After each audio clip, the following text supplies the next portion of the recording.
Minor బాలికపై అత్యాచారం కేసులో నిందితుడు బండి భగీరథను తక్షణమే అరెస్టు చేయాలని డిమాండ్ చేస్తూ రాష్ట్ర వ్యాప్తంగా నిరసనలు వెలువెత్తుతున్నాయి. అసలు నినాదం బేటీ పడావో బేటీ బచావో అయితే తాజా నినాదం మాత్రం బేటా భాగో బేటా బచావో అని బీఆర్ఎస్ కార్యనిర్వాహక అధ్యక్షుడు కేటీఆర్ ఎద్దేవా చేశారు. హైదరాబాద్ ఆర్టీసీ క్రాస్ రోడ్డు వద్ద ఎస్ఎఫ్ఐ శ్రేణులు ఆందోళన చేశారు. ప్రధాని మోదీ బండి సంజయ్ విషయంలో జోక్యం చేసుకుని ఆయన చేత రాజీనామా చేయించాలని డిమాండ్ చేశారు. పోక్సో కేసులో తక్షణ చర్యలు తీసుకోవాలని బీఆర్ఎస్ మహిళా నేతలు చైల్డ్ రైట్స్ ప్రొటెక్షన్ కమిషన్ కార్యాలయంలో ఫిర్యాదు చేశారు.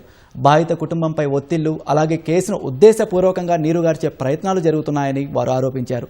మైనర్ బాలికపై భగీరథ్ చేసిన ఘాతుకాన్ని నిరసిస్తూ కేంద్ర మంత్రి సంజయ్ను బర్తరఫ్ చేయాలని చేనంబర్ చౌరస్తాలో ఎమ్మెల్యే కాలేరు వెంకటేష్ రాస్తారోకో నిర్వహించారు.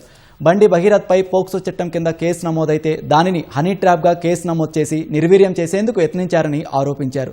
ట్యాంక్ బండ్ వద్ద ఉన్న అంబేద్కర్ విగ్రహం ముందు నల్ల చొక్కాలతో సిపిఐ నాయకులు నిరసన చేపట్టారు. తప్పించుకు తిరుగుతున్న బండి భగీరథ్ను 24 గంటల్లో పోలీసులు అరెస్టు చేయాలని, లేని పక్షంలో గవర్నర్, సీఎం, డీజీపీ కార్యాలయాలను ముట్టడిస్తామని హెచ్చరించారు.